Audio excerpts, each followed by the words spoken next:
Punjabi radio USA ਸੁਣ ਰਹੇ ਸਾਰੇ ਹੀ ਮਾਣਯੋਗ ਅਤੇ ਸਤਿਕਾਰਤ ਸਰੋਤਿਆਂ ਨੂੰ ਬਹੁਤ ਹੀ ਪਿਆਰ ਸਤਿਕਾਰ ਸਾਹਿਬ ਦੋਨੋਂ ਹੱਥ ਜੋੜ ਕੇ ਨਿੱਘੀ ਜਿਹੀ ਸਤਿ ਸ੍ਰੀ ਅਕਾਲ ਸਭ ਨੂੰ ਜੀ ਆਇਆਂ ਨੂੰ ਆਖਦੇ ਹਾਂ।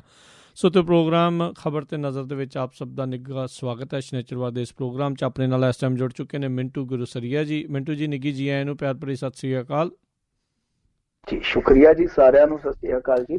ਸਾਡੇ ਅੱਜ ਦੇ ਪ੍ਰੋਗਰਾਮ ਖਬਰ ਤੇ ਨਜ਼ਰ ਨੂੰ ਸਪਾਂਸਰ ਕਰਦੇ ਨੇ ਖਾਲਸਾ ਇੰਸ਼ੋਰੈਂਸ ਏਜੰਸੀ ਵਾਲੇ, ਜਿਨ੍ਹਾਂ ਦੇ ਕੋਲੋਂ ਤੁਸੀਂ ਹਰ ਤਰੀਕੇ ਦੀ ਇੰਸ਼ੋਰੈਂਸ ਕਰਵਾ ਸਕਦੇ ਹੋ। 1992 ਤੋਂ ਇੰਸ਼ੋਰੈਂਸ ਬਿਜ਼ਨਸ ਦੇ ਵਿੱਚ ਹਨ।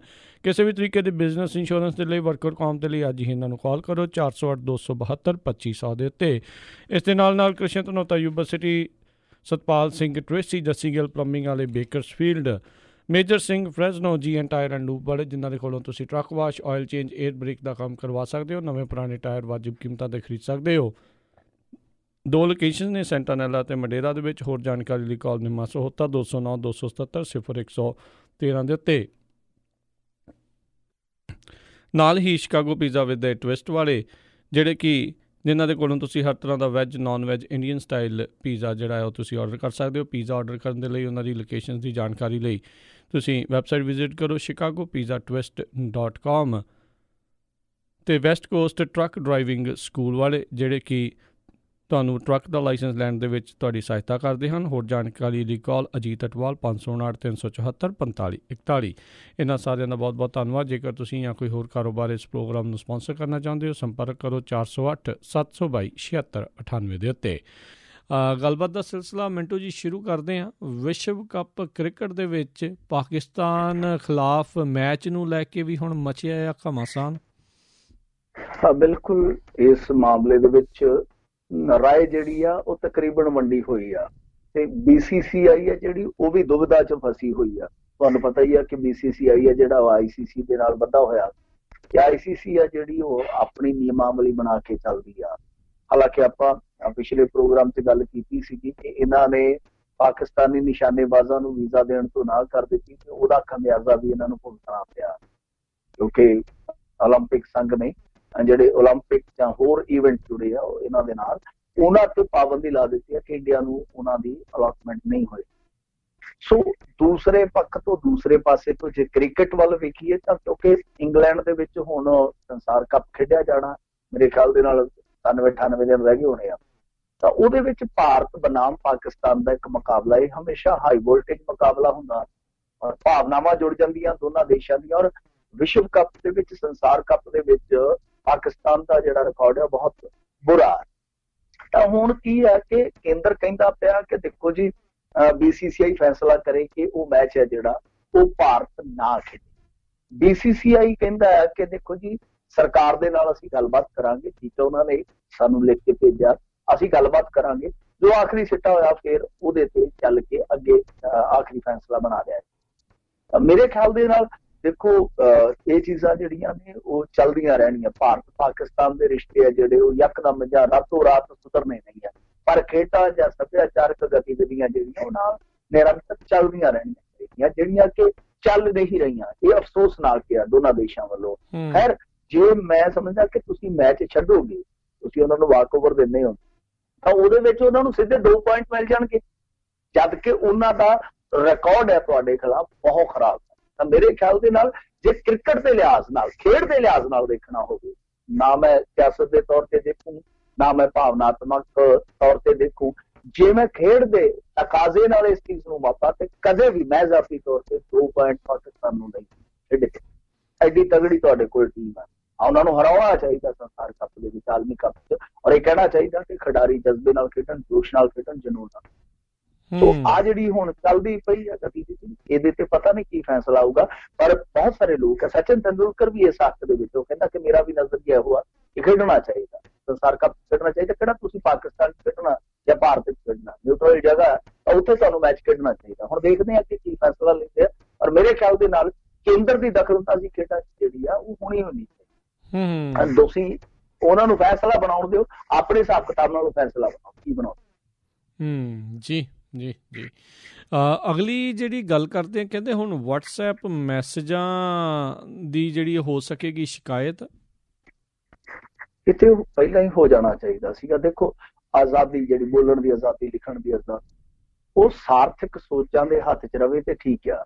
ਜਦੋਂ ਫੌੜ ਪੁਣੇ ਦਾ ਸ਼ਿਕਾਰ ਹੋ ਜਾਂਦੀ ਹੈ ਨਾ, ਜਦੋਂ ਗਵਾਰਾਂ ਦਾ ਸ਼ਿਕਾਰ ਹੋ ਜਾਂਦੀ ਹੈ ਤਾਂ ਤਮਾਸ਼ਾ ਬਣ ਜਾਂਦੀ ਹੈ। ਜਿੱਦਾਂ ਉਦਾਹਰਨ ਦੇ ਤੌਰ ਤੇ ਸਾਡੇ ਭਾਰਤੀਆਂ ਨੂੰ ਇੰਟਰਨੈਟ ਸੁਵਿਧਾ ਮਿਲੀ ਹੈ, ਇੰਟਰਨੈਟ ਸੇਵਾ ਮਿਲੀ, ਤਾਂ ਉਹ ਇਹੋ ਜਿਹਾ ਮਾਹੌਲ ਬਣ ਗਿਆ ਕਿ ਜਿਹੜਾ ਇੱਕ ਸੋਸ਼ਲ ਮੀਡੀਆ ਬਹੁਤ ਵਧੀਆ ਪਲੇਟਫਾਰਮ ਸੀਗਾ, ਉਹਦੇ ਵਿੱਚ ਨਫ਼ਰਤ ਫੈਲਾਈ ਜਾਂਦੀ ਆ, ਕੂੜ ਫੈਲਾਇਆ ਜਾਂਦਾ, ਫਿਰਕਾ ਪ੍ਰਸਤੀ ਫੈਲਾਈ ਜਾਂਦੀ ਆ, ਅੱਤ ਦਰਜੇ ਦੀ ਘਟੀਆ ਵਿਰੋਧਤਾ ਕੀਤੀ ਜਾਂਦੀ। ਔਰ ਇਹਦਾ ਸ਼ਿਕਾਰ ਮੇਰੇ ਖਿਆਲ ਦੇ ਨਾਲ ਕੋਈ ਇੱਕ ਅੱਧ ਨਹੀਂ, ਬਹੁਤ ਸਾਰੇ ਲੋਕ ਹੋਏ ਆ। ਤੁਹਾਡੇ ਵਿੱਚੋਂ, ਮੇਰੇ ਵਿੱਚੋਂ ਬਹੁਤ ਸਾਰੇ ਲੋਕ ਐਸੇ ਨਿਕਲ ਆਉਣਗੇ ਜਿਹੜੇ ਇਸ ਗੰਦੀ ਵਿਰੋਧਤਾ ਦਾ ਸ਼ਿਕਾਰ ਹੁੰਦੇ ਆ। ਤਾਂ ਹੁਣ ਇਹਨਾਂ ਨੇ ਕਿਹਾ ਕਿ WhatsApp ਤੇ ਜੇ ਕੋਈ ਧਮਕੀ ਦਿੰਦਾ ਜਾਂ ਕੋਈ ਗੰਦੀਆਂ ਚੀਜ਼ਾਂ ਭੇਜਦਾ, ਭੱਦੀ ਸ਼ਬਦਾਵਲੀ ਭੇਜਦਾ, ਤਾਂ ਉਹਦੀ ਸ਼ਿਕਾਇਤ ਜਿਹੜੀ ਆ ਆਨਲਾਈਨ ਤੁਸੀਂ ਕਰ ਸਕਦੇ। ਉਹ ਸਕਰੀਨਸ਼ਾਟ ਲੈ ਕੇ ਤੁਹਾਨੂੰ ਇੱਕ ਇਹਨਾਂ ਨੇ ਦਿੱਤਾ ਪੋਰਟਲ ਜਾਂ ਕਹ ਲਈਏ ਵੈਬਸਾਈਟ, ਉਹਦੇ ਤੇ ਤੁਸੀਂ ਭੇਜਣਾ। ਉਹਦਾ ਐਡਰੈਸ ਹੈ CCADDGN ਅੱਗੇ /DOT@nic.in। तो इस तरह एक इन्होंने एड्रैस दिता। तो ये अपने आप दे विच मेरे ख्याल दे नाल बहुत वधिया चीज़ है, बहुत वधिया चीज़ है। ये हुण अगे जाके किन्ना को असर पाऊगी ਉਹਦਾ ਤੇ पता नहीं है, पर पिछे जे ਜਿਹੜਾ ਇੱਥੇ ਹਾਲਾਤ ਬਣਿਆ ਨਾ, ਜਿੱਦਾਂ ਤੁਸੀਂ ਦੇਖਿਆ ਹੋਣਾ ਕਿ ਰਵੀਸ਼ ਕੁਮਾਰ, ਬਰਖਾ ਦੱਤ, ਹੋਰ ਪੱਤਰਕਾਰ ਜਿਨ੍ਹਾਂ ਨੇ ਕਸ਼ਮੀਰੀ ਸਟੂਡੈਂਟਾਂ ਤੇ ਹੋ ਰਹੇ ਅਤਿਆਚਾਰ ਦੀ ਵਿਰੋਧਤਾ ਕੀਤੀ, ਉਹਨਾਂ ਨੂੰ ਇੰਨੀਆਂ ਗੰਦੀਆਂ ਗਾਲਾਂ ਕੱਢੀਆਂ ਗਈਆਂ, ਇੰਨੇ ਭੱਦੇ ਚਿੱਤਰ ਭੇਜੇ ਗਏ ਕਿ ਆਪਾਂ ਜ਼ਿਕਰ ਵੀ ਨਹੀਂ ਕਰ ਸਕਦੇ ਆਉਣੇ ਜੀ। ਇਹ ਜਿਹੜਾ ਸਾਰਾ ਕੁਝ ਕੀਤਾ ਗਿਆ ਮੇਰੇ ਖਿਆਲ ਦੇ ਨਾਲ ਅੱਤ ਦਰਜੇ ਦਾ ਘਟੀਆਪਨ ਸੀ, ਅੱਤ ਦਰਜੇ ਦਾ। ਤਾਂ ਇਹਨਾਂ ਨੇ ਹੁਣ ਇਹ ਖੋਲਿਆ, ਠੀਕ ਹੈ, ਕਿ ਇੱਕ ਪਲੇਟਫਾਰਮ ਬਣਾਤਾ ਜਿੱਥੇ ਤੁਸੀਂ ਸ਼ਿਕਾਇਤ ਦਰਜ ਕਰ ਸਕਦੇ ਹੋ। ਪਰ ਸ਼ਿਕਾਇਤ ਦਰਜ ਹੋਣ ਤੋਂ ਬਾਅਦ ਕਾਰਵਾਈ ਕਿੰਨੀ ਜਲਦੀ ਹੁੰਦੀ ਹੈ, ਇਹ ਬਹੁਤ ਵੱਡਾ ਮਾਇਨਾ ਰੱਖਦਾ। ਕਿਉਂਕਿ ਜਿਹੜੇ ਲੋਕ ਇਸ ਤਰ੍ਹਾਂ ਦਾ ਕੰਮ ਕਰਦੇ ਆ ਉਹ ਸਿਆਸੀ ਹੱਥ ਠੋਕੇ ਆ, ਤੇ ਸਿਆਸੀ ਲੋਕ ਜਿਹੜੇ ਆ ਉਹ ਵੱਧ ਤੋਂ ਵੱਧ ਇੱਕ ਵਿਰੋਧੀ ਧਿਰ ਚ ਹੁੰਦਾ ਤੇ ਵੱਧ ਤੋਂ ਵੱਧ ਇੱਕ ਕੇਂਦਰ ਚ ਹੁੰਦਾ ਜਾਂ ਸੱਤਾ ਚ ਹੁੰਦਾ। ਤਾਂ ਤੁਸੀਂ ਆਪ ਹੀ ਅੰਦਾਜ਼ਾ ਲਾ ਲਓ ਕਿ ਜਿਹੜੀ ਵਿਰੋਧਤਾ ਸੱਤਾ ਸਥਾਪਤੀ ਦੀ ਹੁੰਦੀ ਹੈ ਤੇ ਮੁੜ ਕੇ ਉਸ ਵਿਰੋਧਤਾ ਦੀ ਵਿਰੋਧਤਾ ਇਹਨਾਂ ਦੇ ਹੱਥ ਠੋਕੇ ਕਰਦੇ, ਇਹਨਾਂ ਦੇ ਵਿਲੇ ਕਰਦੇ ਆ, ਉਹਦੇ ਤੇ ਕਾਰਵਾਈ ਕੌਣ ਕਰੂਗਾ, ਕੀ ਕਰੂਗਾ ਕਾਰਵਾਈ? ਜੀ ਜੀ ਜੀ। ਅਗਲੀ ਮਿੰਟੂ ਜੀ ਗੱਲ ਕਰਦੇ ਹਾਂ, ਕਹਿੰਦੇ ਪੰਜਾਬ ਅੰਦਰ ਹਰ ਬੂਥ ਤੇ ਲੱਗੇਗੀ ਜਿਹੜੀ ਆ VVPAT ਮਸ਼ੀਨ। ਹਾਂ ਬਿਲਕੁਲ, ਇਹ ਮੇਰੇ ਖਿਆਲ ਦੇ ਨਾਲ ਵਧੀਆ ਪਹਿਲ ਕਦਮੀ ਵੀ ਆ, ਕਿਉਂਕਿ ਤੁਹਾਨੂੰ ਪਤਾ ਹੀ ਆ ਕਿ ਜਿਸ ਤਰ੍ਹਾਂ ਦਾ EVM ਮਸ਼ੀਨ ਨੂੰ ਲੈ ਕੇ ਨਜ਼ਰੀਆ ਬਣਿਆ, ਵੈਸੇ ਤਾਂ ਕ੍ਰਿਕਟ ਦੇ ਮਾਮਲੇ 'ਚ ਵੀ ਸੋਚ ਵੰਡੀ ਪਈ ਆ ਕਿ ਖੇਡਿਆ ਜਾਵੇ ਜਾਂ ਨਾ ਖੇਡਿਆ ਜਾਵੇ। EVM ਮਸ਼ੀਨ ਤੇ ਵੀ ਦੇਸ਼ ਵੰਡਿਆ ਪਿਆ, ਅੱਧਾ ਉਹਦੇ ਹੱਕ 'ਚ ਹੋਊਗਾ, ਅੱਧਾ ਉਹਦੇ ਵਿਰੋਧ ਦੇ ਵਿੱਚ ਹੋਊਗਾ। ਕੁਝ ਵਰਗ ਐਸਾ ਵੀ ਹੋਊਗਾ ਜਿਹੜਾ ਕਹਿੰਦਾ ਕਿ ਮੈਨੂੰ ਨਹੀਂ ਸਮਝ ਆਉਂਦੀ ਇਹ ਫੰਬਲ ਪੂਸਾ, ਕਿਹਨੂੰ ਜਾਇਜ਼ ਕਹੀਏ, ਕਿਹਨੂੰ ਨਜਾਇਜ਼ ਕਹੀਏ, ਕਿਹਨੂੰ ਗਲਤ ਕਹੀਏ, ਕਿਹਨੂੰ ਸਹੀ ਕਹੀਏ। ਤਾਂ ਇਹ ਜਿਹੜੀ ਇੱਕ ਵੰਡ ਹੋਈ ਪਈ ਹੈ ਸੋਚਾਂ ਦੀ, ਉਹ ਇਸ ਕਰਕੇ ਆ ਕਿਉਂਕਿ ਅਤੀਤ ਦੇ ਵਿੱਚ ਬਹੁਤ ਸਾਰੇ ਵਿਵਾਦ ਜਿਹੜੇ ਆ ਉਹ ਨਿਕਲੇ, ਇੱਥੋਂ ਤੱਕ ਕਿ ਭਾਰਤੀ ਜਨਤਾ ਪਾਰਟੀ ਅੱਜ ਜਿਹੜੀ EVM ਮਸ਼ੀਨ ਕੱਚ ਮਾਰ ਕੇ ਉਹਦੇ ਹੱਕ 'ਚ ਨਾਅਰੇ ਲਾਉਂਦੀ ਆ, ਕਦੇ ਇਹਨਾਂ ਦੇ ਆਪਣੇ ਬੰਦਿਆਂ ਨੇ ਉਹਨਾਂ ਤੇ ਸਵਾਲ ਚੁੱਕੇ EVM ਮਸ਼ੀਨਾਂ ਤੇ, ਫਿਰ ਕਿਤਾਬਾਂ ਤੱਕ ਲਿਖੀਆਂ। ਤਾਂ ਅੱਜ ਹੁਣ ਜਦੋਂ ਇਹ ਰੌਲਾ ਜਿਹੜਾ ਬਹੁਤ ਵੱਡਾ ਰੱਪੜ ਬਣ ਗਿਆ, ਤਾਂ ਇਹਦਾ ਹੱਲ ਇੱਕ ਜਿਹੜਾ ਕੱਢਿਆ ਗਿਆ, VVPAT ਮਸ਼ੀਨਾਂ ਜਿਹੜੀਆਂ ਉਹ ਹਰੇਕ EVM ਮਸ਼ੀਨ ਦੇ ਨਾਲ ਅਟੈਚ ਕਰ ਦਿੱਤੀਆਂ ਜਾਣ, ਤਾਂ ਉਸ ਤੋਂ ਬਾਅਦ ਜਿਹੜਾ ਵੋਟਰ ਵੋਟ ਪਾਉਂਦਾ ਤਾਂ ਕਿ ਉਹਨੂੰ ਕਲੀਅਰ ਹੋ ਸਕੇ ਕਿ ਉਹਦੀ ਵੋਟ ਸਹੀ ਉਮੀਦਵਾਰ ਨੂੰ ਚਲੇ ਗਈ ਆ। ਤਾਂ ਹੁਣ ਪੰਜਾਬ ਦੇ ਜਿਹੜੇ ਮੁੱਖ ਚੋਣ ਕਮਿਸ਼ਨਰ ਨੇ ਉਹਨਾਂ ਨੇ ਕੱਲ ਸਾਫ਼ ਕਰ ਦਿੱਤਾ ਕਿ ਪੰਜਾਬ ਦੇ ਜਿਹੜੇ 23,124 ਪੋਲਿੰਗ ਬੂਥ ਆ ਉਹਨਾਂ ਸਾਰਿਆਂ ਤੇ VVPAT ਮਸ਼ੀਨਾਂ ਜਿਹੜੀਆਂ ਉਹ ਲਾਈਆਂ ਜਾਣਗੀਆਂ, ਯਾਨੀ ਸਾਰੇ ਬੂਥਾਂ ਤੇ VVPAT ਮਸ਼ੀਨਾਂ ਦਾ ਇਸਤੇਮਾਲ ਹੋਊਗਾ।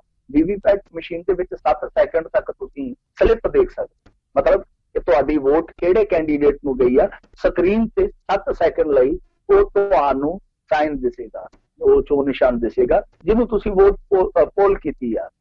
ਤਾਂ ਮੇਰੇ ਖਿਆਲ ਦੇ ਨਾਲ ਇਹ ਠੀਕ ਕਦਮ ਆ। ਵੈਸੇ ਦੂਸਰੇ ਪੱਖ ਤੋਂ ਜੇ ਵੇਖੀਏ, ਕੱਲ ਜਿਹੜੀ ਜਾਣਕਾਰੀ ਇਹਨਾਂ ਨੇ ਦਿੱਤੀ ਕਿ NRI ਵੋਟਰ ਜਿਹੜੇ ਆ ਉਹ ਸਾਡੇ ਪੰਜਾਬ ਦੇ ਵਿੱਚ ਟੋਟਲ 1000 ਰਜਿਸਟਰਡ ਆ, ਸਿਰਫ 1000। ਮੇਰੇ ਖਿਆਲ ਦੇ ਨਾਲ ਇਹ ਐਤਕੀ ਕਹਿੰਦੇ ਸੀਗੇ ਕਿ NRI ਨੂੰ ਆਨਲਾਈਨ ਵੋਟਿੰਗ ਦੀ ਦੇ ਦੇਣੀ ਆ ਸਹੂਲਤ, ਫਿਰ ਕਹਿੰਦੇ ਸੀਗੇ ਕਿ ਕਿਸੇ ਤੀਸਰੇ ਤੋਂ ਵੋਟ ਪਾਉਣ ਦੀ ਜਿਹੜੀ ਆ ਉਹ ਖੁਦ ਮੁਖਤਿਆਰੀ ਦੇ ਸਕਦੇ ਆ NRI ਨੂੰ, ਪਰ ਉਹਦਾ ਕੁਝ ਵੀ ਨਹੀਂ ਬਣਿਆ, ਨਾ ਆਨਲਾਈਨ ਹੋਇਆ ਕੰਮ, ਨਾ ਉਹ ਦਿੱਤੀ ਗਈ ਖੁਦ ਮੁਖਤਿਆਰੀ ਕਿ ਕੋਈ ਤੀਸਰਾ ਵੋਟ ਪਾ ਲਵੇ। ਖੈਰ ਇਹ ਹੁਣ ਆਪਣੇ ਆਪ ਦੇ ਵਿੱਚ ਸੋਚਣ ਵਿਚਾਰਨ ਵਾਲਾ ਵਿਸ਼ਾ ਕਿ ਸਿਰਫ NRI ਆ ਜਿਹੜੇ ਉਹ 1000 ਤੱਕ ਰਜਿਸਟਰਡ ਹੁੰਦੇ ਆ, ਸ਼ਾਇਦ ਉਹਨਾਂ ਦੀ ਰੁਚੀ ਘੱਟ ਹੈ ਜਾਂ ਜਿਹੜੀ ਵੋਟ ਦੀ ਵਿਵਸਥਾ ਉਹ ਬਹੁਤ ਜ਼ਿਆਦਾ ਖੱਜਲ ਖੁਆਰੀ ਵਾਲੀ ਆ। ਤਾਂ ਹੁਣ ਵੀਵੀਪੈਟ ਮਸ਼ੀਨਾਂ ਲੱਗਣਗੀਆਂ, ਇਹ ਬਹੁਤ ਵਧੀਆ ਗੱਲ ਆ। ਪਰ ਨੁਕਸ ਜਿਹੜਾ ਪੈਂਦਾ ਨਾ ਮਸ਼ੀਨਾਂ ਦੇ ਵਿੱਚ, ਅਸਲ 'ਚ ਉਹੀ ਰੇੜਕੇ ਦਾ ਕਈ ਵਾਰ ਕਾਰਨ ਬਣਦਾ। ਤਾਂ ਵੀਵੀਪੈਟ ਮਸ਼ੀਨਾਂ ਠੀਕ ਆ, ਉਹ ਵਧੀਆ ਕਦਮ ਆ, ਪਰ ਦੂਸਰੇ ਪੱਖ ਤੋਂ ਕਿ ਈਵੀਐਮ ਮਸ਼ੀਨਾਂ ਦੇ ਵਿੱਚ ਨੁਕਸ ਘੱਟ ਪੈਣ, ਇਸ ਪਾਸੇ ਵੀ ਧਿਆਨ ਦੇਣ ਦੀ ਲੋੜ ਆ, ਤਵੱਜੋ ਦੇਣ ਦੀ ਲੋੜ ਆ। ਉਦਾਂ ਮੈਂ ਸਮਝਦਾ ਕਿ ਵੀਵੀਪੈਟ ਮਸ਼ੀਨਾਂ ਵਾਲਾ, ਦੇਖੋ ਆਪਾਂ ਹੁਣ ਚਰਚਾ ਕਰਦੇ ਪਏ ਆ, ਸੋਸ਼ਲ ਮੀਡੀਆ ਤੇ ਜਿਹੜਾ ਪੜ੍ਹਿਆ ਲਿਖਿਆ ਵਰਗ ਆ ਉਹ ਇਸ ਚੀਜ਼ ਨੂੰ ਸਮਝਦਾ ਹੋਊਗਾ, ਪਰ ਬਹੁਤ ਵੱਡੇ ਪੱਧਰ ਤੇ ਜਿਹੜੇ ਲੋਕ ਘੱਟ ਪੜ੍ਹੇ ਲਿਖੇ ਆ, ਜਿਹੜੇ ਲੋਕ ਘੱਟ ਜਾਣਕਾਰੀ ਰੱਖਦੇ, ਉਹਨਾਂ ਨੂੰ ਇਹਨਾਂ ਚੀਜ਼ਾਂ ਦਾ ਨਹੀਂ ਪਤਾ। ਤਾਂ ਮੇਰੇ ਖਿਆਲ ਦੇ ਨਾਲ ਇਸ ਚੀਜ਼ ਦਾ ਪ੍ਰਚਾਰ ਵੀ ਹੋਣਾ ਚਾਹੀਦਾ, ਦੱਬ ਕੇ ਪ੍ਰਚਾਰ ਹੋਣਾ ਚਾਹੀਦਾ ਕਿ ਇੱਕ ਮਸ਼ੀਨ ਲੱਗੀ ਹੋਊਗੀ ਭਾਈ, ਤੁਸੀਂ ਉੱਥੇ ਕਨਫਰਮ ਕਰ ਲਿਓ ਕਿ ਤੁਹਾਡੀ ਪਾਈ ਵੋਟ ਜਿਹੜੀ ਆ ਉਹ ਸਹੀ ਜਗ੍ਹਾ ਤੇ ਜਾ ਡਿੱਗੀ ਆ ਕਿ ਕੋਈ ਹੋਰ ਲੱਗਿਆ ਲੋ। ਇਹ ਪ੍ਰਚਾਰ ਜ਼ਰੂਰ ਕਰਨਾ ਚਾਹੀਦਾ। ਵੈਸੇ ਇੱਕ ਮੈਂ ਅਮਰੀਕਨ ਰਿਪੋਰਟ ਦੇਖਦਾ ਪਿਆ ਸੀਗਾ, ਉਹਨਾਂ ਨੇ ਐਤਕੀ ਪੈਸ਼ਨਗੋਈ ਕੀਤੀ ਆ, ਭਵਿੱਖਬਾਣੀ ਕੀਤੀ ਆ ਕਿ ਇਹ ਸੰਸਾਰ ਦਾ ਸਭ ਤੋਂ ਮਹਿੰਗਾ ਇਲੈਕਸ਼ਨ ਹੋ ਸਕਦਾ, ਜਿਹੜਾ ਅਮਰੀਕਾ ਦੇ ਵਿੱਚ ਪਿਛਲਾ ਇਲੈਕਸ਼ਨ ਹੋਇਆ ਸੀਗਾ, ਮੇਰੇ ਖਿਆਲ ਦੇ ਨਾਲ 4 ਖਰਬ ਤੋਂ ਉੱਤੇ ਗਿਆ ਸੀ। ਤਾਂ ਇਹ ਦੱਸਦੇ ਕਿ ਉਤੋਂ ਵੀ ਮਹਿੰਗਾ ਇਲੈਕਸ਼ਨ ਹੋ ਸਕਦਾ ਹੈ। ਜੀ ਬਿਲਕੁਲ। ਸੋ ਜ਼ੋਰ ਤਾਂ ਜਿਹੜਾ ਇਲੈਕਸ਼ਨਾਂ 'ਤੇ ਡੈਫੀਨੇਟਲੀ ਵਾਹਵਾ ਹੀ ਜਿਹੜਾ ਆ ਉਹ ਲੱਗਣ ਵਾਲਾ ਆ। ਅਗਲੀ ਜਿਹੜੀ ਆਪਾਂ ਗੱਲ ਕਰਦੇ ਹਾਂ, ਕਹਿੰਦੇ ਬਾਈਬਲ ਕਲਾ ਕਾਂਡ ਵਿੱਚ ਸਾਹਮਣੇ ਆਈ ਪੁਲਿਸ ਦੀ ਗੰਦੀ ਚਲਾਕੀ। ਇਹਨਾਂ ਦੀਆਂ ਚਲਾਕੀਆਂ ਜਿਹੜੀਆਂ ਉਹ ਹੌਲੀ ਹੌਲੀ ਨੰਗੀਆਂ ਹੋਣਗੀਆਂ। ਉਹ ਕਹਿੰਦੇ ਨਾ ਕਿ ਬਖਸ਼ੇ ਹਮ ਵੀ ਨਾ ਗਏ, ਬਖਸ਼ੇ ਤੁਮ ਵੀ ਨਾ ਜਾਓਗੇ, ਵਕਤ ਜਾਣਦਾ ਹੈ ਹਰ ਚਿਹਰੇ ਕੋ ਬੇਨਕਾਬ ਕਰਨਾ। ਸੋ ਵਕਤ ਜਿਹੜਾ ਹੈ ਨਾ ਉਹ ਹਰ ਚਿਹਰੇ ਨੂੰ ਬੇਨਕਾਬ ਕਰ ਦਿੰਦਾ, ਹਰ ਗੰਦੀ ਸੋਚ ਨੂੰ ਇੱਕ ਨਾ ਇੱਕ ਦਿਨ ਬੇਪਰਦ ਕਰ ਦਿੰਦਾ। ਇਸ ਮਾਮਲੇ ਦੇ ਵਿੱਚ ਹੋਇਆ ਕੀ ਆ ਕਿ ਹੁਣ ਇੱਕ ਜਿਹੜੀ ਜਿੱਤ ਸੀ ਕੇਂਦਰ ਬਣੀ ਹੋਈ ਹੈ ਜਾਂਚ ਪੜਤਾਲ ਦਾ, ਇੱਕ ਕੇਂਦਰੀ ਬਿੰਦੂ ਬਣੀ ਹੋਈ ਆ, ਉਹਦੇ ਵਿੱਚ ਇਹ ਚੀਜ਼ ਜਿਹੜੀ ਆ ਉਹ ਖੁੱਲ ਕੇ ਨਿਕਲ ਆਈ ਆ ਕਿ ਪੁਲਿਸ ਅਧਿਕਾਰੀਆਂ ਨੇ ਇੱਕ ਝੂਠੀ ਕਹਾਣੀ ਘੜੀ ਸੀਗੀ। ਕਹਾਣੀ ਕਿਸ ਤਰ੍ਹਾਂ ਘੜੀ ਕਿ ਜਦੋਂ ਸਾਰਾ ਕੁਛ ਕਰ ਦਿੱਤਾ, ਉਸ ਤੋਂ ਬਾਅਦ ਇਹ ਵਿਖਾਉਣ ਵਾਸਤੇ ਕਿ ਸੰਗਤ ਦੇ ਵਿੱਚੋਂ ਸਾਡੇ ਤੇ ਹਮਲਾ ਕੀਤਾ ਗਿਆ, ਫਾਇਰਿੰਗ ਕੀਤੀ ਗਈ ਆ, ਤਾਂ ਇਹਨਾਂ ਨੇ ਕੋਟਕਪੂਰਾ ਰੋਡ ਤੇ ਇੱਕ ਵਕੀਲ ਦੇ ਘਰੇ ਲਿਆ ਕੇ ਜਿੱਥੇ ਫਿਰ ਇੱਕ ਕਾਰਾਂ ਦਾ ਡੀਲਰ ਸੀਗਾ, ਉਹਦੇ ਗਨਮੈਨ ਨੂੰ ਲਾ ਕੇ ਔਰ 12 ਬੋਰ ਦੀ ਬੰਦੂਕ ਉੱਤੇ ਲੈ ਕੇ ਇਹਨਾਂ ਨੇ ਆਪ ਫਾਇਰ ਮਾਰੇ। ਸੋ ਘਰ ਦੀ ਵੀ ਨਿਸ਼ਾਨਦੇਹੀ ਹੋ ਚੁੱਕੀ ਆ ਜਿੱਥੇ ਇਹ ਫਾਇਰ ਆਪ ਮਾਰੇ ਸਨ। ਤੇ ਇਸ ਤੋਂ ਇਲਾਵਾ ਜਿਹੜੀ ਬੰਦੂਕ ਦੇ ਨਾਲ ਗੋਲੀ ਚੱਲਣੀ ਸੀਗੀ ਉਹ ਬੰਦੂਕ ਵੀ ਬਰਾਮਦ ਕਰ। ਸੋ ਸਾਰੀਆਂ ਚੀਜ਼ਾਂ ਜਿਹੜੀਆਂ ਉਹ ਖੁੱਲ ਕੇ ਸਾਹਮਣੇ ਆ ਗਈਆਂ, ਕਿਉਂਕਿ ਇਹ ਮਾਮਲਾ ਇਸ ਕਰਕੇ ਪੁਖਤਾ ਹੋਇਆ ਕਿਉਂਕਿ ਜਿਹੜੀ ਜਿਪਸੀ ਤੇ ਫਾਇਰਿੰਗ ਦੀ ਇਹਨਾਂ ਨੇ ਗੱਲ ਕੀਤੀ ਸੀਗੀ, ਉਸ ਤੇ ਜਿਪਸੀ ਦੇ ਡਰਾਈਵਰ ਨੇ ਆਖਿਆ ਸੀਗਾ ਕਿ ਮੇਰੇ ਸਾਹਮਣੇ ਤਾਂ ਫਾਇਰਿੰਗ ਹੋਈ ਨਹੀਂ, ਮੈਂ ਨਹੀਂ ਮੰਨਦਾ ਕਿ ਫਾਇਰਿੰਗ ਹੋਈ ਆ। ਤਾਂ ਉਹਦੀ ਜਿਹੜੀ ਸਟੇਟਮੈਂਟ ਸੀ ਉੱਥੋਂ ਕਹਾਣੀ ਨੇ ਕੂਣੀ ਮੋੜ ਕੱਟਿਆ ਤੇ ਉਹ ਕੂਣੀ ਮੋੜ ਹੌਲੀ ਹੌਲੀ ਫਿਰ ਦੂਸਰੇ ਪਾਸੇ ਨੂੰ ਚਲੇ ਗਿਆ। ਅੱਜ ਦੀ ਘੜੀ ਇਹ ਹਾਲ ਆ ਕਿ ਹਾਈ ਕੋਰਟ ਬੇਸ਼ੱਕ ਕਹੀ ਜਾਂਦਾ ਕਿ ਹਾਲਾਤ ਇਸ ਤਰ੍ਹਾਂ ਦੇ ਬਣ ਗਏ ਸੀ, ਗੋਲੀ ਚਲਾਉਣੀ ਜਿਹੜੀ ਉਹ ਜਾਇਜ਼ ਆ, ਵਾਜਬ ਆ, ਪਰ ਦੂਸਰੇ ਪਾਸੇ ਵੈਸੇ ਹਾਈ ਕੋਰਟ ਦੀ ਨਹੀਂ ਆਪਾਂ ਕਹਿ ਸਕਦੇ, ਉੱਥੇ ਸਿੰਗਲ ਬੈਂਚ ਨੇ ਟਿੱਪਣੀ ਕੀਤੀ ਆ ਜਿਹੜੀ ਮੈਨੂੰ ਖੁਦ ਨੂੰ ਬਹੁਤ ਹੈਰਾਨ ਕਰਦੀ ਆ ਕਿ ਹਾਲੇ ਜਾਂਚ ਪੜਤਾਲ ਪੂਰੀ ਨਹੀਂ ਹੋਈ। ਉਸ ਤੋਂ ਪਹਿਲਾਂ ਇਹ ਟਿੱਪਣੀ ਮੇਰੇ ਖਿਆਲ ਦੇ ਨਾਲ ਅਗਾਂਹ ਦੀ ਟਿੱਪਣੀ ਆ। ਤਾਂ ਖੈਰ ਇੱਕ ਪਾਸੇ ਸਿੰਗਲ ਬੈਂਚ ਹੈ ਜਿਹੜਾ ਉਹ ਟਿੱਪਣੀ ਦਰਜ ਕਰਦੇ ਆ ਕਿ ਹਾਲਾਤ ਬਣੇ ਹੋ ਸਕਦੇ ਆ, ਤਾਂ ਦੂਸਰੇ ਪਾਸੇ ਹਾਲਾਤ ਇਸ ਤਰ੍ਹਾਂ ਦੇ ਬਣੇ ਪਏ ਆ ਕਿ ਪੁਲਿਸ ਜਿਹੜੀ ਆ ਨਾ ਸਿਰਫ ਉੱਥੇ ਨਿਰਦੋਸ਼ ਲੋਕਾਂ ਤੇ ਜਾਂ ਸ਼ਾਂਤ ਬੈਠੀ ਸੰਗਤ ਤੇ ਫਾਇਰਿੰਗ ਕਰਦੀ ਆ, ਲਾਠੀਆਂ ਚਲਾਉਂਦੀ ਆ, ਬਲਕਿ ਉਸ ਤੋਂ ਬਾਅਦ ਇੱਕ ਕਹਾਣੀ ਕਰਦੀ ਆ, ਮਤਲਬ ਜ਼ੁਲਮ ਨੂੰ ਲੁਕਾਉਣ ਵਾਸਤੇ ਇੱਕ ਹੋਰ ਜੁਰਮ।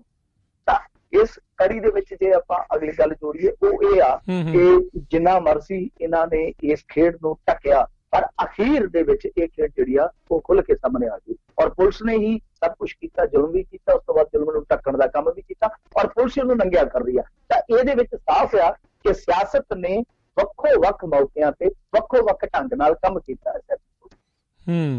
ਜੀ ਬਿਲਕੁਲ।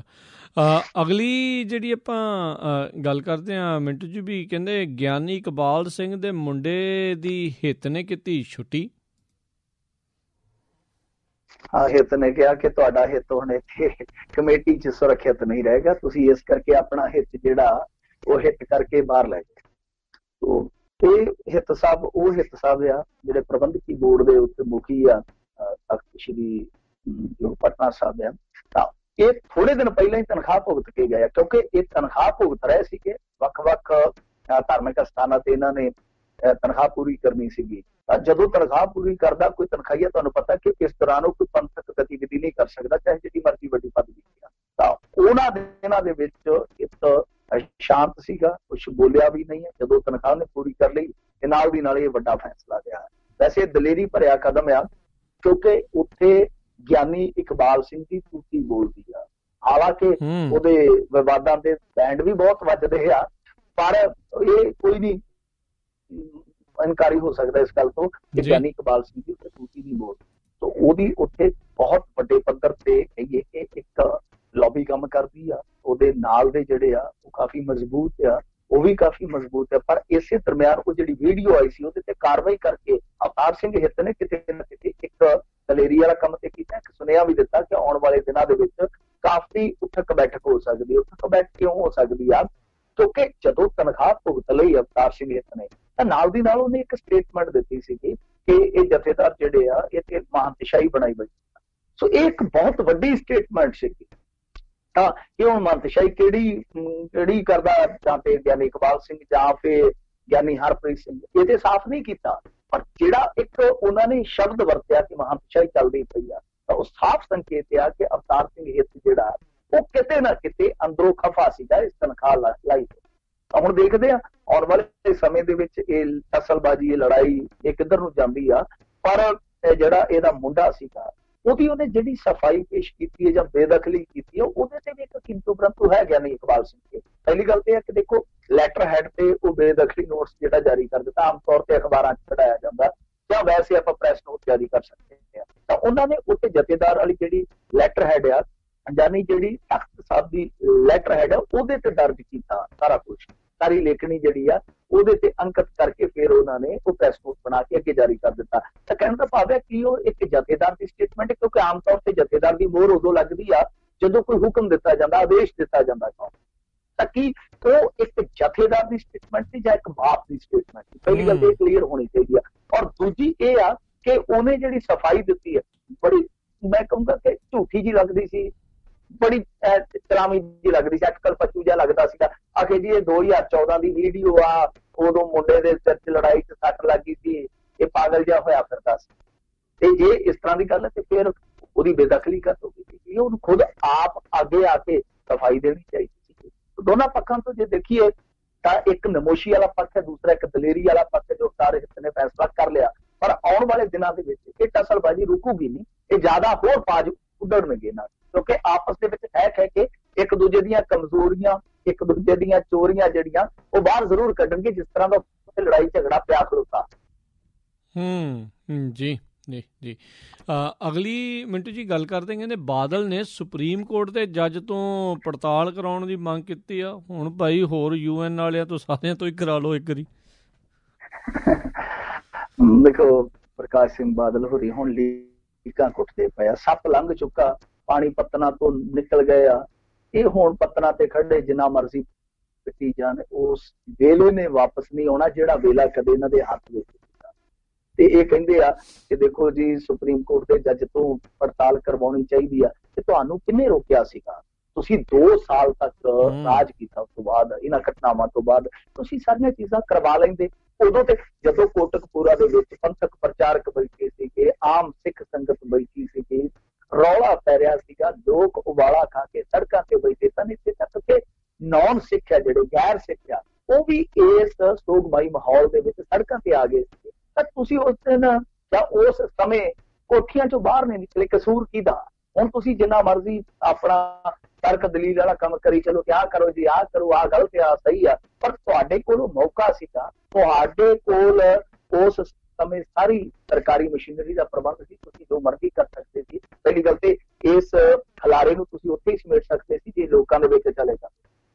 ਫਿਰ ਜੇ ਤੁਸੀਂ ਪਹਿਲੀ ਗਲਤੀ ਕਰਦੇ ਸੀ, ਦੂਸਰੀ ਗਲਤੀ ਤੁਸੀਂ ਇਨਸਾਫ ਦੇ ਕੇ ਸੰਪੂਰਨ ਤੌਰ ਤੇ ਇੱਕ ਨਿਆਂ ਦੇ ਕੇ ਉਸ ਗਲਤੀ ਨੂੰ ਸੁਧਾਰ ਸਕਦੇ ਸੀ, ਜਿਹੜੀ ਤੁਸੀਂ ਨਹੀਂ ਕੀਤੀ। ਇਹ ਦੂਸਰੀ ਗਲਤੀ। ਹੁਣ ਤੀਸਰੀ ਗਲਤੀ ਕਹਿੰਦੇ ਆ ਕਿ ਦੇਖੋ ਜੀ ਸੁਪਰੀਮ ਕੋਰਟ ਦੀ ਪੜਤਾਲ, ਤਾਂ ਮੈਂ ਕਹਿੰਦਾ ਕਿ ਜਿਹੜਾ ਤੁਸੀਂ ਜੱਜ ਬਿਠਾਇਆ ਸੀਗਾ ਜਸਟਿਸ ਜੋਰਾ ਸਿੰਘ ਕਮਿਸ਼ਨ, ਉਹ ਕੌਣ ਸੀਗਾ? ਉਹ ਵੀ ਤੇ ਰਿਟਾਇਰਡ ਜੱਜ ਹੀ ਸੀਗਾ। ਤੀਜੀ ਗਲਤੀ ਤੁਹਾਡੀ ਇਹ ਆ ਕਿ ਤੁਸੀਂ ਕਮਿਸ਼ਨ ਇੱਕ ਇਸ ਤਰ੍ਹਾਂ ਦਾ ਬਣਾ ਦਿੱਤਾ ਜਿਹੜਾ ਬਾਅਦ ਦੇ ਵਿੱਚ ਤੁਹਾਡੀ ਵਿਰੋਧੀ ਧਿਰ 'ਚ ਸ਼ਾਮਲ ਹੋ ਗਿਆ, ਉੱਥੇ ਜਾ ਕੇ ਫਿਰ ਤੁਹਾਡੇ ਪਾਜ ਤੇ। ਤੋ ਇੰਨੀਆਂ ਗਲਤੀਆਂ ਕਰਕੇ ਹੁਣ ਇਹ ਵੀ ਇੱਕ ਵੱਡੀ ਗਲਤੀ ਆ ਕਿ ਨਾਲੇ ਖਿਮਾ ਯਾਚਨਾ ਕਰੀ ਜਾਣ ਜਾਣੇ ਅਣਜਾਣੇ ਚ ਭੁੱਲਾਂ ਦੀ ਖਿਮਾ ਯਾਚਨਾ, ਤੇ ਨਾਲੇ ਆਪਣੀਆਂ ਗਲਤੀਆਂ ਨੂੰ ਪਰਦਾ ਪਾਈ ਜਾਣਾ, ਇਹ ਕਹਿ ਕੇ ਕਿ ਫਲਾਣੇ ਤੋਂ ਪੜਤਾਲ ਕਰਵਾ ਲਓ, ਫਲਾਣੇ ਤੋਂ ਪੜਤਾਲ ਕਰਵਾ ਲਓ। ਜੀ ਜੀ ਜੀ। ਅਗਲੀ ਗੱਲ ਕਰਦੇ ਲੁਧਿਆਣਾ ਗੈਂਗਰੇਪ ਪੀੜਤਾਂ ਨੇ ਕਿਹਾ ਮਾਫੀ ਨਹੀਂ ਇਨਸਾਫ ਚਾਹੀਦਾ।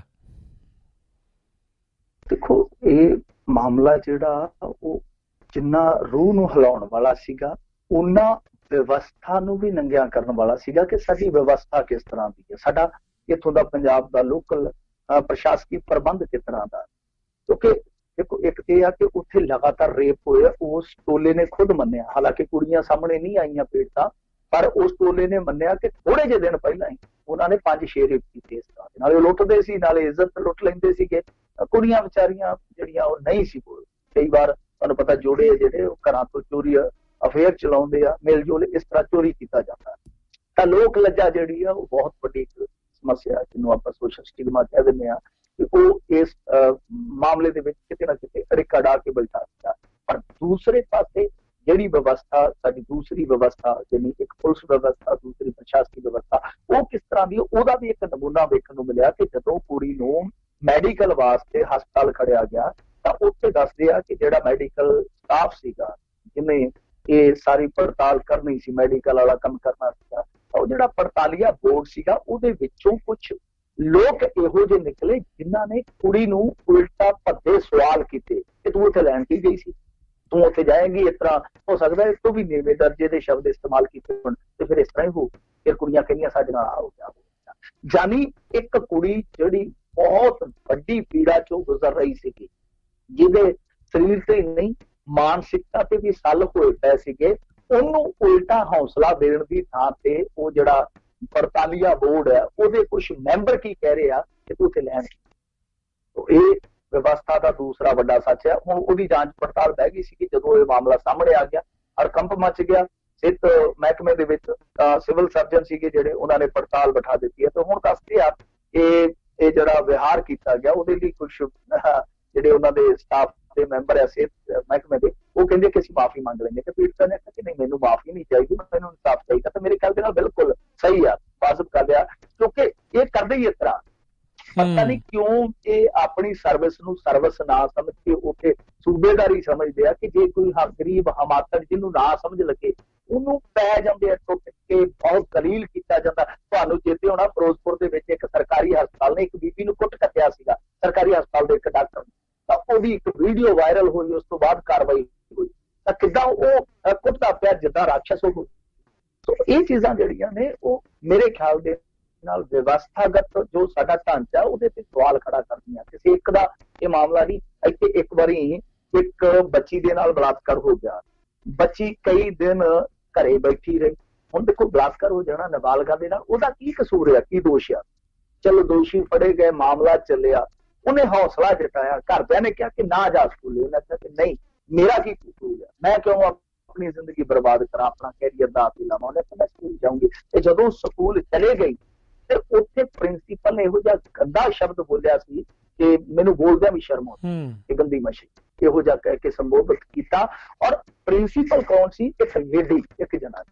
ਸੋ ਸਾਡੀ ਇਹ ਜਿਹੜੀ ਸੋਚ ਆ ਨਾ, ਤਾਂ ਇਹਦੇ ਵਿੱਚ ਵਿਵਸਥਾਗਤ ਬਦਲਾਅ ਆਉਣਾ ਚਾਹੀਦਾ।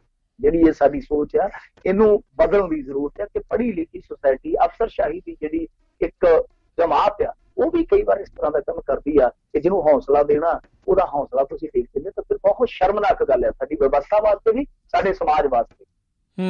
ਜੀ ਜੀ ਜੀ। ਅਗਲੀ ਮਿੰਟੂ ਜੀ ਗੱਲ ਕਰਦੇ, ਕਹਿੰਦੇ ਪਾਕਿਸਤਾਨ ਵਿੱਚ ਪੰਜਾਬੀ ਨੇ ਇੱਕ ਹੋਰ ਮੁਕਾਮ ਸਰ ਕੀਤਾ। ਦੇਖੋ ਪੰਜਾਬੀ ਨੂੰ ਬਹੁਤ ਸਾਰੇ ਮੁਕਾਮ ਹਾਸਲ ਕਰ ਲੈਣੇ ਚਾਹੀਦੇ ਸੀ, ਜਿੰਨੀ ਇਹਦੀ ਅਮੀਰ ਵਿਰਾਸਤ ਆ, ਜਿੰਨਾ ਇਹਦਾ ਵੱਡਾ ਇਤਿਹਾਸ ਆ। ਪਰ ਪੰਜਾਬੀ ਨੂੰ ਮਾਰ ਕਿੱਥੇ ਪਈ ਕਿ ਪੰਜਾਬੀ ਵੰਡੀ ਗਈ। ਪਾਕਿਸਤਾਨ ਦੇ ਵਿੱਚ ਬੇਗਾਨਗੀ ਇਸ ਕਰਕੇ ਹੋਏਗੀ ਕਿਉਂਕਿ ਗੁਰੂਆਂ ਦੇ ਨਾਲ ਜੁੜ ਗਈ, ਇਹਦਾ ਗੁਰਮੁਖੀ ਲਿਪੀ ਚ ਆ ਗਿਆ। ਫਿਰ ਇੱਥੇ ਇੰਡੀਆ ਦੇ ਵਿੱਚ ਇਸ ਕਰਕੇ ਹੋ ਗਈ, ਤੁਹਾਨੂੰ ਪਤਾ ਕਿ ਹਿੰਦੀ ਜਿਹੜੀ ਉਹਨੂੰ ਪਹਿਲ ਦਿੱਤੀ, ਉਧਰ ਸ਼ਾਹਮੁਖੀ, ਇੱਧਰ ਹਿੰਦੀ, ਪੰਜਾਬੀ ਜਿਹੜੀ ਵਿੱਚ ਬੱਚਾ। ਤਾਂ ਪੰਜਾਬੀ ਬੋਲਣ ਵਾਲੇ ਬੁਲਾਰੇ ਤੁਸੀਂ ਦੇਖ ਲਓ, ਜੇ ਆਪਾਂ ਪਾਕਿਸਤਾਨੀ ਬੁਲਾਰੇ ਵੀ ਜੋੜ ਲਈਏ, ਪੂਰੇ ਸੰਸਾਰ ਦੇ ਜੋੜ ਲਈਏ, ਤੇ ਬਹੁਤ ਕਰੋੜ ਬਣ ਜਾਂਦੇ, ਬਹੁਤ ਕਰੋੜ। ਮੇਰੇ ਖਿਆਲ ਦੇ ਨਾਲ 7-8 ਕਰੋੜ ਤੋਂ ਵੀ ਉੱਤੇ ਹੋਣਗੇ, ਮੇਰਾ ਅੰਦਾਜ਼ਾ। ਪਰ ਜੇ ਪੰਜਾਬੀ ਦੀ ਹਾਲਤ ਵੇਖੀ ਦੋਨਾਂ ਪੰਜਾਬਾਂ ਦੇ ਵਿੱਚ ਬਹੁਤ ਦੁਖਦਾਈ ਹੋ ਜਾਂਦੀ ਹੈ ਕਈ ਵਾਰ। ਤਾਂ ਹੁਣ ਉੱਥੇ ਵੀ ਲੜਾਈ ਲੜੀ ਜਾ ਰਹੀ ਹੈ, ਪੰਜਾਬੀ ਪ੍ਰੇਮੀ ਉੱਥੇ ਵੀ ਹੈਗੇ ਆ, ਔਰ ਇਹ ਜਿਹੜੇ ਪੰਜਾਬੀ ਪ੍ਰੇਮੀ ਆ ਵਕਤ ਤੇ ਪੰਜਾਬੀ ਲਈ ਜੋ ਇੱਕ ਵਕਤ ਪੈਂਦਾ ਉਹਦੇ ਖਿਲਾਫ ਲੜਦੇ ਆ। ਇਹਨਾਂ ਨੇ ਹੁਣ ਕੀ ਕੀਤਾ ਕਿ ਲਾਹੌਰ ਹਾਈ ਕੋਰਟ ਦੇ ਵਿੱਚ ਇੱਕ ਪਟੀਸ਼ਨ ਪਾਈ ਸੀਗੀ, ਜਿਹਦੇ ਨਬੇੜਾ ਕਰਦਿਆਂ ਸਕੂਲਾਂ ਦੇ ਵਿੱਚ ਪੰਜਾਬੀ ਨੂੰ ਲਾਜ਼ਮੀ ਕਰ ਦਿੱਤਾ। ਤਾਂ ਮੇਰੇ ਖਿਆਲ ਦੇ ਨਾਲ ਇੱਕ ਬਹੁਤ ਵੱਡਾ ਮੁਕਾਮ ਹੈ, ਬਹੁਤ ਵੱਡਾ ਫੈਸਲਾ। ਜਦ ਕਿ ਸਾਡੇ ਇਸ ਪੰਜਾਬ ਦੇ ਵਿੱਚ ਜਿੱਥੇ ਭਾਸ਼ਾ ਇੱਥੇ ਆ, ਉੱਥੇ ਸਕੂਲਾਂ ਦੇ ਵਿੱਚ ਕਈ ਵਾਰ ਜੇ ਜਵਾਕ ਜੇ ਨਿਆਣਾ ਜੇ ਬਾਲ ਕਿਤੇ ਪੰਜਾਬੀ ਬੋਲ ਪਵੇ ਭੁੱਲ ਭੁਲੇਖੇ ਤੇ ਉਹਨੂੰ ਜੁਰਮਾਨਾ ਕਰ ਦਿੱਤਾ। ਸਾਡੇ ਇੱਥੇ ਇਸ ਤਰ੍ਹਾਂ ਦੇ ਵੀ ਸਕੂਲ ਹੈਗੇ ਆ। ਤਾਂ ਇੱਥੇ ਭਾਸ਼ਾ ਐਕਟ ਲਾਗੂ ਹੋਣ ਦੇ ਬਾਵਜੂਦ ਆ ਜਦੋਂ ਪਿੱਛੇ ਜੇ ਇੱਕ ਨੁਕਤਾ ਨਿਕਲਿਆ ਕਿ ਤੁਸੀਂ ਅਦਾਲਤੀ ਕਾਰਵਾਈ ਜਿਹੜੀ ਪੰਜਾਬੀ ਚ ਕਰੋ, ਤੇ ਸੱਚ ਜਾਣਿਓ ਸਾਰੇ ਲੋਕਾਂ ਨੇ ਸਵਾਗਤ ਕੀਤਾ ਸੀ, ਹਾਈ ਕੋਰਟ ਵੀ ਪਹਿਲ ਕਦਮੀ ਕਰ ਰਿਹਾ ਸੀ, ਪਰ ਸਾਡੀ ਸਰਕਾਰ ਜਿਹੜੀ ਇੱਥੋਂ ਦੀ ਲੋਕਲ ਗਵਰਨਮੈਂਟ ਹੈ, ਜਿਹਦਾ ਚੀਫ ਮਿਨਿਸਟਰ ਪੰਜਾਬੀ ਕਦੇ ਕਦੇ ਅੜੀ ਫਸੀ ਚ ਬੋਲਦਾ, ਤਾਂ ਉਹਨਾਂ ਨੇ ਇਹਨਾਂ ਨੂੰ ਪੂਰਾ ਢਾਂਚਾ ਹੀ ਨਹੀਂ ਬਣਾ ਕੇ ਦਿੱਤਾ। ਮਤਲਬ ਕਿ ਮਸ਼ੀਨਰੀ ਮੁਹੱਈਆ ਨਹੀਂ ਕਰਵਾਈ। ਤੁਸੀਂ ਆਪ ਹੀ ਅੰਦਾਜ਼ਾ ਲਾ ਲਓ ਕਿ ਪੰਜਾਬੀ ਨੂੰ ਲੋਕ ਕਿੰਨੇ ਕੁ ਸਮਰਪਿਤ ਆ। ਪਰ ਮੈਂ ਇੱਕ ਚੀਜ਼ ਕਹਿੰਦਾ ਕਿ ਭਾਸ਼ਾਵਾਂ ਦਾ ਜਿਹੜਾ ਗਿਆਨ ਆ ਉਹ ਹੋਣਾ ਚਾਹੀਦਾ, ਪਰ ਭਾਸ਼ਾਵਾਂ ਦੇ ਗਿਆਨ ਤੋਂ ਇਲਾਵਾ ਤੁਹਾਡੀ ਮਾਂ ਬੋਲੀ ਤੁਹਾਡੇ ਦਿਲਾਂ 'ਚ ਤੁਹਾਡੀ ਰੂਹ 'ਚ ਜ਼ਿੰਦਾ ਰਹਿਣੀ ਚਾਹੀਦੀ ਹੈ। ਔਰ ਦੂਜੀ ਚੀਜ਼ ਇਹ ਆ ਕਿ ਸਾਡੇ ਭਾਸ਼ਾ ਮਾਹਰਾਂ ਨੂੰ, ਸਾਡੇ ਸਰਕਾਰਾਂ ਨੂੰ ਇਹਨਾਂ ਨੂੰ ਸੋਚ ਲੈਣਾ ਚਾਹੀਦਾ ਕਿ ਪੰਜਾਬੀ ਦਾ ਜੇ ਤੁਸੀਂ ਭਵਿੱਖ ਬਿਹਤਰ ਬਣਾਉਣਾ, ਮੇਰੇ ਨੁਕਤੇ ਨਿਗਾਹ ਤੋਂ ਤੁਹਾਨੂੰ ਇਹ ਬੋਲੀ ਜਿਹੜੀ ਆ ਉਹ ਰੁਜ਼ਗਾਰ ਮੁਖੀ ਬਣਾਉਣੀ ਚਾਹੀਦੀ। ਜਿੱਦਾਂ ਅੱਜ ਅੰਗਰੇਜ਼ੀ ਰੁਜ਼ਗਾਰ ਮੁਖੀ ਬੋਲੀ ਆ, ਫ੍ਰੈਂਚ ਇੱਕ ਰੁਜ਼ਗਾਰ ਮੁਖੀ ਬੋਲੀ ਆ, ਤਾਂ ਸਾਨੂੰ ਪੰਜਾਬੀ ਜਿਹੜੀ ਆ ਉਹ ਇਸ ਮੁਕਾਮ ਤੇ ਲਿਜਾਣੀ ਪਏਗੀ ਕਿ ਉਹ ਰੁਜ਼ਗਾਰ ਮੁਖੀ ਬੋਲੀ ਵੀ ਹੋਵੇ। ਜੀ ਜੀ ਬਿਲਕੁਲ। ਮਿੰਟੂ ਜੀ, ਆ ਪਿਛਲੇ ਕੁਛ ਕੁ ਦਿਨਾਂ ਦੇ ਵਿੱਚ ਆਮ ਆਦਮੀ ਪਾਰਟੀ ਦੀ ਜਿਹੜੀ ਵਿਧਾਇਕ ਦਾ ਵਿਆਹ ਹੋਇਆ ਆ, ਉਹਦੀਆਂ ਤਸਵੀਰਾਂ ਚਰਚਾ ਬਹੁਤ ਚੱਲੇ ਆ ਵੀ ਕਹਿੰਦੇ ਜੋੜੀ ਆਪ ਜਾ ਕੇ ਸ਼ਗਨ ਲੈ ਰਹੀ ਹੈ ਵੱਖ-ਵੱਖ ਥਾਵਾਂ ਤੇ। ਨਹੀਂ ਦੇਖੋ, ਇੱਕ ਫੋਟੋ ਤੇ ਮੇਰੇ ਖਿਆਲ ਦੇ ਨਾਲ ਫੇਕ ਆ, ਉਹ ਜਿਹੜੀ ਦੁਰਗੇਸ਼ ਪਾਠਕ ਵਾਲੀ ਹੈ, ਕਿਉਂਕਿ ਉਹ ਮੈਨੂੰ ਲੱਗਦਾ ਕਿ ਇਨਵੀਟੇਸ਼ਨ ਦੇਣ ਦੀ ਆ। ਜਿਹੜੀ ਦੂਸਰੀ ਆ, ਦੇਖੋ ਇਹ ਗਏ ਆ ਉੱਥੇ ਹੁਣ ਕਿਉਂਕਿ ਸਦਨ ਦੀ ਕਾਰਵਾਈ ਚੱਲਦੀ ਸੀਗੀ, ਉੱਥੇ ਫਿਰ ਤੁਹਾਨੂੰ ਪਤਾ ਕਈ ਵਾਰ ਮੁੱਖ ਮੰਤਰੀ ਦਾ ਨਹੀਂ ਸਮਾਂ ਹੁੰਦਾ ਜਾਂ ਨਹੀਂ ਸਬੱਬ ਬਣਦਾ ਤੇ ਰੈਸਟ ਤੇ ਗਏ ਆ। ਮੇਰੇ ਖਿਆਲ ਦੇ ਨਾਲ ਕੋਈ ਵੱਡੀ ਗੱਲ ਨਹੀਂ ਹੈ। ਸਾਡੇ ਪੰਜਾਬੀਆਂ ਦਾ ਪਤਾ ਨਹੀਂ ਕਿਉਂ ਥੋੜਾ ਜਿਹਾ ਨਾ ਇਸ ਪਾਸੇ ਜ਼ਿਆਦਾ ਧਿਆਨ ਰਹਿੰਦਾ, ਇਹ ਮਰਗ ਤੇ ਇਕੱਠੇ ਹੋ ਗਏ, ਇਹ ਵਿਆਹ ਤੇ ਇਕੱਠੇ ਹੋ ਗਏ। ਹੋਣਾ ਚਾਹੀਦਾ ਸਿਆਸਤ ਦੇ ਵਿੱਚ, ਹੋਣਾ ਚਾਹੀਦਾ ਇਹ ਥੋੜਾ ਜਿਹਾ ਨਾ ਮੁਲਾਇਮਤਾ ਵਾਲਾ ਰੁਖ ਹੈ ਜਿਹੜਾ ਰਹਿਣਾ ਚਾਹੀਦਾ, ਸਾਨੂੰ ਵੀ ਬਰਦਾਸ਼ਤ ਕਰਨਾ ਚਾਹੀਦਾ। ਪਰ ਗੱਲ ਇਹ ਆ ਕਿ ਜਦੋਂ ਲੋਕ ਆਪੋ ਵਿੱਚ ਵੀ ਵਿਚਰਦੇ ਆ, ਜੇ ਲੋਕ ਇਸ ਤਰ੍ਹਾਂ ਦਾ ਮਾਹੌਲ ਬਣਾਉਂਦੇ ਆ, ਤਾਂ ਸਿਆਸਤ ਕਈ ਵਾਰ ਤਾਰੋ ਪਿੱਡੋ ਕਰਦੀ ਹੈ ਉਹਨਾਂ ਦੇ ਭਾਈਚਾਰੇ। ਇਹ ਨਹੀਂ ਹੋਣਾ ਚਾਹੀਦਾ। ਜਿੱਦਾਂ ਤੁਸੀਂ ਭਾਈਚਾਰਾ ਰੱਖਦੇ, ਆਪਣੇ ਵਰਕਰਾਂ ਨੂੰ ਵੀ ਕਹੋ ਕਿ ਭਾਵੇਂ ਕੋਈ ਅਕਾਲੀ ਆ, ਭਾਵੇਂ ਕੋਈ ਕਾਂਗਰਸੀ, ਭਾਵੇਂ ਕੋਈ ਆਪੀ ਆ, ਤਾਂ ਤੁਹਾਡਾ ਭਾਈਚਾਰਾ ਜਿਹੜਾ ਉਹ ਟੁੱਟਣਾ ਨਹੀਂ ਚਾਹੀਦਾ। ਜਦੋਂ ਤੁਸੀਂ ਦਲਿਆਂ ਦੀ ਰਾਜਨੀਤੀ ਕਰਦੇ ਹੋ, ਦਲਿਆਂ ਦੀ ਰਾਜਨੀਤੀ ਕਰਦੇ ਹੋ ਤੇ ਆਪ ਤੁਸੀਂ ਇਸ ਤਰ੍ਹਾਂ ਦੇ ਸਮਾਗਮਾਂ 'ਚ ਇਕੱਠੇ ਹੋ ਜਾਂਦੇ, ਤਾਂ ਮੇਰੇ ਖਿਆਲ ਦੇ ਨਾਲ ਉਹ ਤੁਹਾਡਾ ਡਬਲ ਸਟੈਂਡਰਡ ਜਿਹਾ ਬਣ ਜਾਂਦਾ। ਤੁਸੀਂ ਲੋਕਾਂ ਨੂੰ ਵੀ ਕਹੋ ਕਿ ਭਾਈ ਪਾਰਟੀਬਾਜ਼ੀ ਰੱਖੋ, ਕੱਟੜ ਬਣ ਕੇ ਰਹੋ, ਕੋਈ ਚੱਕਰ ਨਹੀਂ ਹੈ, ਪਰ ਭਾਈਚਾਰਾ ਜਿਹੜਾ ਉਹਨੂੰ ਪ੍ਰਮੁਖਤਾ ਦਿਓ। ਇਹੀ ਸਾਡੇ ਮੇਰੇ ਖਿਆਲ ਦੇ ਨਾਲ ਅੱਜ ਸਮੇਂ ਦਾ ਤਕਾਜ਼ਾ, ਇਹੀ ਸਾਡੇ ਹਾਲਾਤਾਂ ਦੀ ਮੰਗ ਵੀ ਹੈ। ਬਿਲਕੁਲ ਬਿਲਕੁਲ, ਇਹਦੇ ਵਿੱਚ ਕੋਈ ਦੋ ਰਾਵਾਂ ਨਹੀਂ। ਇਹ ਆਪਸ ਤਾਂ ਫਿਰ ਇਕੱਠੇ ਹੋ ਜਾਂਦੇ ਆ ਤੇ ਤੁਹਾਨੂੰ ਜਿਹੜਾ ਉਹ ਕਿਤੇ ਨਾ ਕਿਤੇ ਉਹ ਲੜਾ ਛੱਡਦੇ ਆ। ਸੋ ਸਾਰਿਆਂ ਨੂੰ ਇਸ ਚੀਜ਼ ਨੂੰ ਸਮਝਣ ਦੀ ਜ਼ਰੂਰਤ ਆ। ਭਰਾ ਨਾਲ ਜਿਹੜਾ ਲੜੀ ਜਾਂਦਾ ਹੈ ਤੇ ਇਹ ਫਿਰ ਦੂਰੋਂ ਦੇ ਜਿਹੜੇ ਇਕੱਠੇ ਜਿਹੜੇ ਉਹ ਹੋ ਜਾਂਦੇ ਨੇ। ਤੇ ਬਹੁਤ ਬਹੁਤ ਮਿੰਟੂ ਜੀ, ਧੰਨਵਾਦ ਤੁਹਾਡਾ, ਤੁਸੀਂ ਜੁੜੇ ਸਾਡੇ ਨਾਲ ਗੱਲਬਾਤ ਕੀਤੀ। ਸਤਿ ਸ਼੍ਰੀ ਅਕਾਲ। ਸਤਿ ਸ਼੍ਰੀ ਅਕਾਲ।